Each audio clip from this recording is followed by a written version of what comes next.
ጌታችን መድኃኒታችን ኢየሱስ ክርስቶስ በተሰቀለ በ3 ሰዓት ነው የሞተው። በስንት ሰዓት? በነገራችን ላይ በታሪክ መስቀል ላይ ተሰቅሎ በ3 ሰዓት የሞተ ሰው የለም። መስቀል ላይ የሚሰቀሉ ሰዎች እስከ 5-6 ቀን ሁሉ ይቆያሉ፣ አልሞት ይላሉና እንዲሞቱ የተፈለገው ያን ቀን ሰንበት ስለነበር አጽማቸውን መቅበር ስለማይቻል መጡና በግራና በቀኝ የተሰቀሉትን ወንበዴዎች እግራቸውን ሰበሯቸው።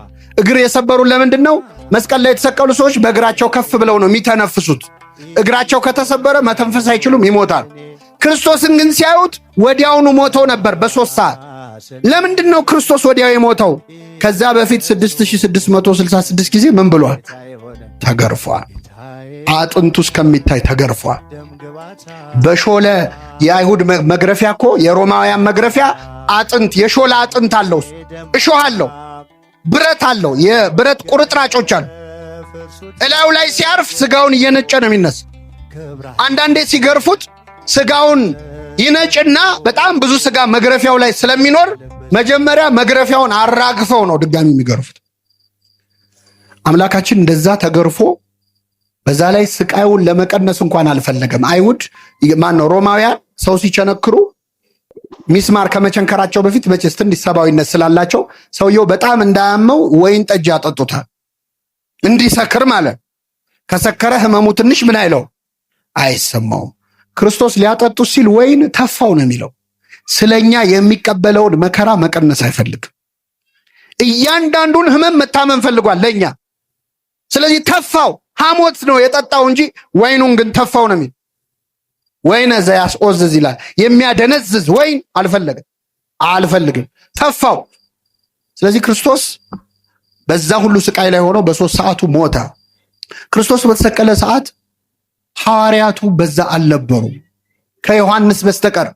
አንደኛው ሐዋርያ በ30 ብር ሸጠው፣ ሌላኛው 3 ጊዜ ካደው፣ ሌሎቹ እግሬ አውጪኝ ብለው ጠፉ።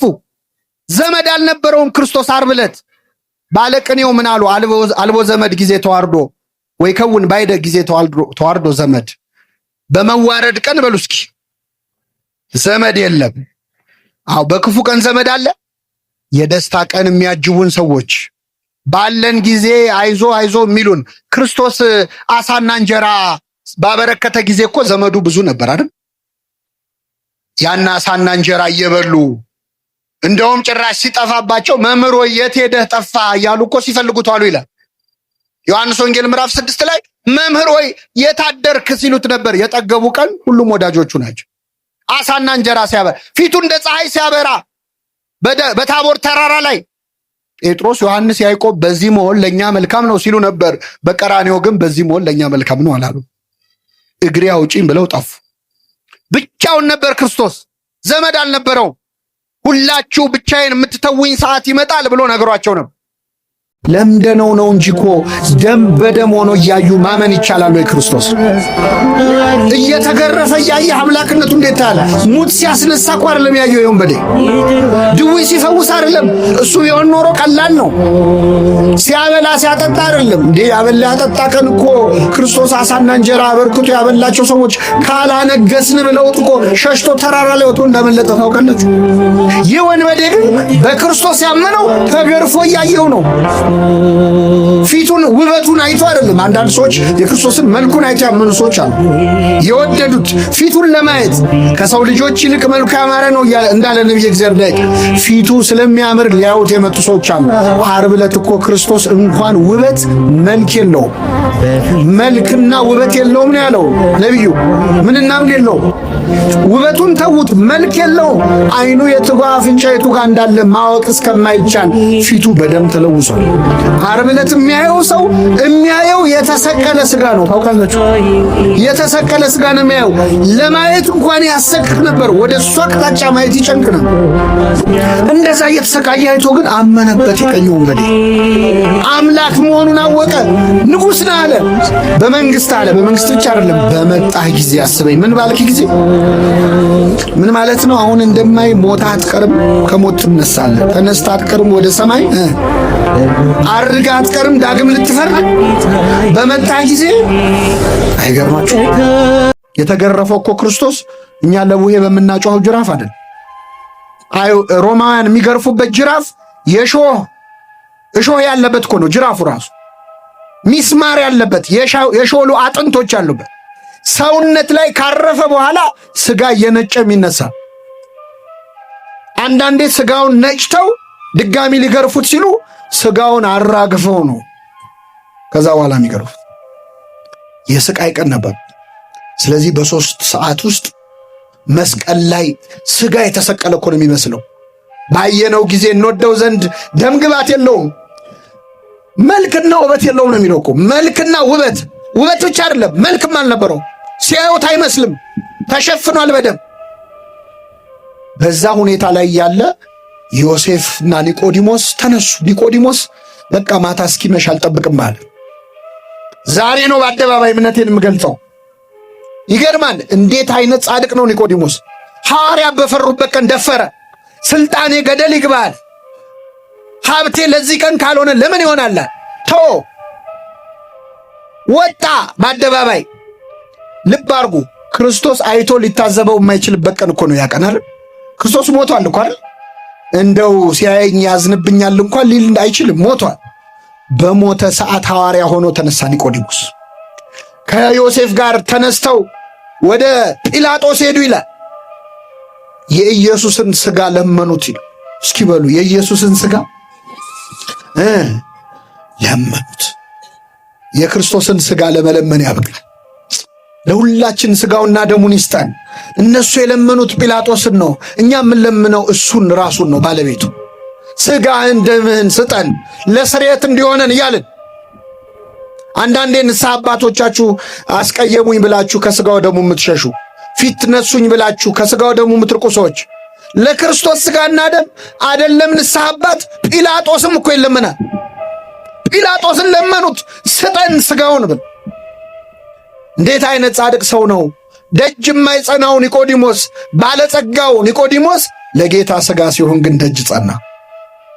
ስጠኝ እባክህ አለ። ፈቀደላቸው። ደብዳቤ አጽፈው መጡ። ከመስቀል አወረዱት። እንዴት ያለ ክብር ነው ክርስቲያኖች! በጣም ከባድ እኮ። የክርስቶስን ስጋውን ከመስቀል ምን አሉት? አወረዱት። ሐዋርያት የሉም እኮ እንቅበረው አላሉ፣ እንገንዘው አላሉ። ኒቆዲሞስ ግን ሊገንዘው ተነሳ። ውድ ሽቱ አመጣ። ውድ ሽቱ ቅመም አምጥቶ ገንዘቡን አፈሰሰ። በቃ ከሱ አይበልጥብኝም አለ። ስልጣኔም ገደል ይግባ፣ ገንዘቤም ምንም አይሰራም፣ ለክርስቶስ ያልሆነ ምን ይሆናል? ገነዙት ክርስቶስ። ሞትከኑ መንሥኤሆሙ ለሙታን፣ ሙታንን የምታስነሳ ሆይ ሞትክን። ደከምከኑ መጽንዔሆሙ ለድኩማን፣ ደካሞችን የምታጸና ሆይ ደከምክን እያሉ እያለቀሱ ገነዙት። ይህን ጊዜ ጌታ በመላእክቱም ይላሉ በመለኮቱም ይላሉ ሊቃውንት ምን ብለው እንደሚገንዙ ነገራቸው እግዚአብሔር። ስለዚህ ቅዱስ እግዚአብሔር፣ ቅዱስ ኃያል፣ ቅዱስ ሕያው የማይሞት እያሉ ዛሬ በዓለም አቀፍ ኪዳን የምናደርስበት ማለት ነው። እኛ ጋር ብቻ አይደለም፣ በምስራቁም በኦሪየንታሉም በኢስተርኖቹም ጭምር አንድ ነው። ቅዱስ እግዚአብሔር፣ ቅዱስ ኃያል፣ ቅዱስ ሕያው የማይሞት እያሉ ገነዙ። እኛ ቁስሉን አይተን ነው ደስ የሚለን። በነገራችን ላይ ቁስሉን አይተን ቤተ ክርስቲያን ሕማሙን፣ ችንካሩን፣ ቁስሉን አይታ ትደሰታለች። አሁን ቁስል ምኑ ደስ ይላል? የሚፈውስ ቁስል ስለሆነ ነው። እንትን ነው በእርሱ ቁስል እኛ ተፈወስን ይል የለም። ስለዚህ ቁስሉን አይተው ደስ አላቸው። የዮሴፍ ወንድሞች ወንድማችን ብለው ነክተው የተደሰቱትን ደስታ እኛ ከትንሣኤ በኋላ በቤተ ክርስቲያን እንደሰተዋለን ማለት ነው። ከዚህ በኋላ በጣም የሚገርመው እንትን አሉ፣ ፈሩ። በኋላ ቢበቀለንስ ጠብቆ ብለው ደግሞ ፈሩ ይላል። ከዛ ሲነግሩት አዘነ። እንዴት ይቅር አይለንም ብላችሁ ታስባላችሁ አለ። ይህ ማለት እኛ አንዳንዴ እግዚአብሔር ይቅር አይለንም ብለን እናስባለን በነገራችን ላይ። እና አለቀሰ ዮሴፍ።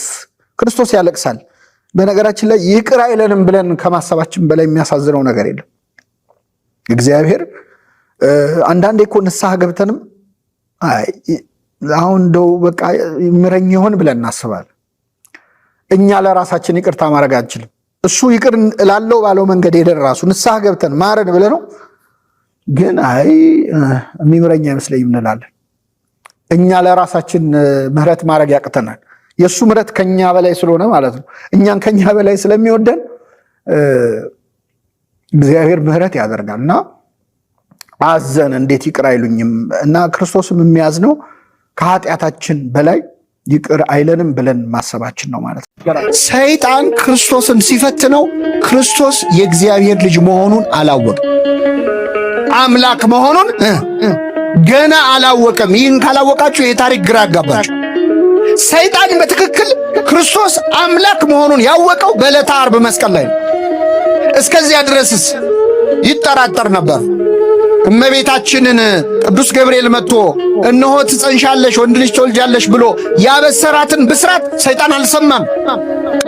ሰይጣን ከተሰወረበት ነገሮች አንዱ የገብርኤል ብስራትና የድንግል ማርያም በድንግልና መጽነስ ነው። ሰይጣን የሚመስለው ክርስቶስ የዮሴፍ ልጅ ነው የሚመስለው። ከዮሴፍ የተወለደ ነው የሚመስለው። በወንድ ዘር የተወለደ ተራ ሰው ምናልባት እንደው መሲህም ሲሆን ደግሞ ከጻድቃን አንዱ ከነቢያት አንዱ ነው የሚመስለው። አምላክ መሆኑን ሙሉ በሙሉ አላወቀም። መጠራጠር ግን ጀምሮ ነበር። መቼ መሰላቸው የተጠራጠረው? ክርስቶስ በዮርዳኖስ ወንዝ ላይ ሲጠመቅ ድምፅ ከሰማይ መጣ። የምወደው ልጄ ይህ ነው። ልጄ የሚል ድምፅ ሰማ። የእግዚአብሔር ልጅ የሚል ቃል ሰማ። የእግዚአብሔር ልጅ የሚለው ቃል ሁለት ትርጉም አለው። አንደኛ እኛ ሁላችን የማን ልጆች ነን? እንደዚህ አይነት ትርጉም አለው። ስለዚህ የእግዚአብሔር ልጆች እንባላለን።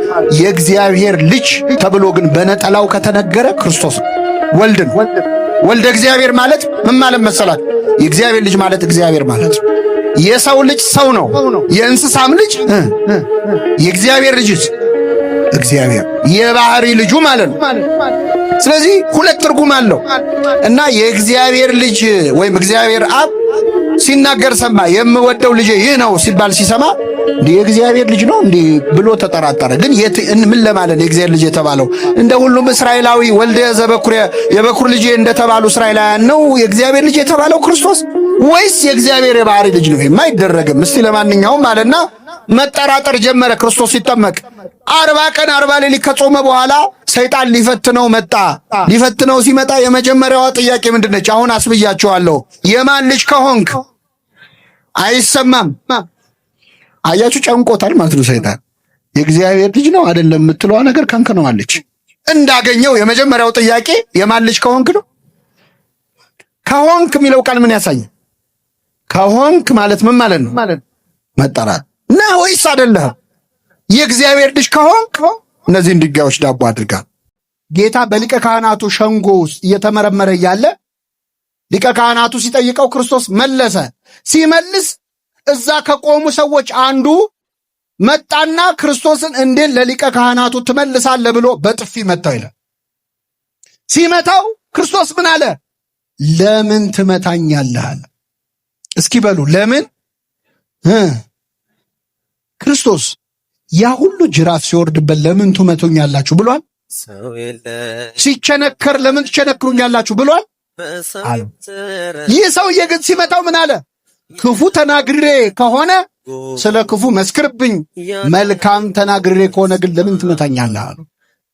ለምንድን ነው የዚህ ሰውዬ ጥፊ ክርስቶስ ከሌላው ብት በላይ ተሰምቶት ያናገረው? ለምንድን ነው ካላችሁ ክርስቶስ መጥቶ በጥፊ የመታው ሰውዬ ማን እንደሆነ ስለሚያውቅ 38 ዓመት ከተኛበት አልጋ ያስነሳው ያበሽተኛ ነው። ስለዚህ ጌታ ያመመው ጥፊው አይደለም፣ ባዳነው ሰው መመታቱ፣ ባዳነው ሰው እጅ መመታቱ አመመው። ክፉ ተናግሬ ከሆነ መስክርብኝ፣ መልካም ተናግሬ ከሆነ ለምን ትመታኛለህ? አልጋህን ተሸክመ ሂድ ከማለት ውጪ ምን ክፉ ቃል ተናግሬያለሁ? ክፉ ተናግሬ ከሆነ መስክርብኝ፣ አልጋህን ተሸክመ ሂድ ብዬ በመልካም ቃል አድኜ ከሆነ ግን ለምን ትመታኛለህ? ያዳነንን በኃጢአታችን ከመምታት ይጠብቀን እግዚአብሔር። እያንዳንዳችን የምንሰራው ኃጢአት ያዳነንን መምታት ነው። ምመናል እያንዳንዱ ኃጢአት በክርስቶስ እሾህ አክሊል ላይ አንድ ሌላ እሾህ መጨመር ነው። አመመው ክርስቶስ ለምን ትመታኛለህ? ያን ቀን ማንም አልመሰከረለትም። ይህ ወንበዴ ግን በአደባባይ መሰከረ። ይህ ግን ምንም ክፋትን አላደረገም፣ እኛንን የሚገባንን የምንቀበለው አለ። ከዚህ በኋላ ዞሮ ወደ ጌታ ጌታ ሆይ በመንግስትህ በመጣህ ጊዜ ምን በለኝ አለ አመስለኝ። እና ወንበዴው ተመለሰ። ይህን ወንበዴ የመለሰው ፀሐይ ብቻ ነበረች ይላል ቅዱስ ያሬድ። ኧረ የለም ይላል ቅዱስ ዮሐንስ አፈወርቅ ደግሞ አይመስለኝም፣ ፀሐይ ብቻ አትመስለኝም። ክርስቶስ እዛው መስቀል ላይ የተናገረው ንግግር ሳይሆን አይቀርም የዚህን ወንበዴ ልቡን የሰበረው። ምን ብሎ ተናገረ? የሚያደርጉትን አያውቁምና ምን በላቸው ይቅር በላቸው። ገና ሚስማሩ ከእጁ ሳይወጣ እኮ ነው። ገና ችንካሩ ልቡ ድረስ እያመመው የሚያደርጉትን አያውቁምና ይቅር በላቸው ሲል ሲሰማ ይህ ወንበዴ በክርስቶስ ርኅራኄ ውስጥ በክርስቶስ ፍቅር ውስጥ የእሱ ጭካኔ ጎልቶ ታየ። ስለዚህ ምን አለ? ጌታ ሆይ በመንግስት ምን በለኝ አስበኛል። የኢትዮጵያዊ ሊቅ አባ ጊዮርጊስ ዘጋስጫ ደግሞ የለም ይህንን ወንበዴ ፀሐይም የጌታ ንግግርም አይመስለኝም፣ ከጌታ አጠገብ አይደል የተሰቀለው፣ ምናልባት የክርስቶስ ጥላው የመስቀሉ ጥላ እሱ ላይ አርፎበት ሳይሆን አይቀርም የዚህ ወንበዴ ልብ የተመለሰው ይላል። ጌታችን በእውነት በሁላችን ላይ ጥላውን ያሳርፍብን። አዎ የጴጥሮስ ጥላ ይፈውስ የለ የክርስቶስ ጥላ ምናልባት ልቡን ሳይመልሱ አይቀርም። ለምንድን ነው የሁሉ የሚያደንቁት ሊቃውንቱ? እንደው ምን እንዴት ሊያቅ ቻለ የሚሉት የጸለዩ ጸሎት ተራ ጸሎት ስላልሆነ ነው። ጌታ ሆይ በመንግስት በመጣ ጊዜ ምን በለኝ አስበኝ። ድንቅ ጸሎት ከወንበዴ የተገኘ የማይመስል ለእኛ ለወንበዴዎቹ የሚጠቅም ትልቅ ጸሎት ነው።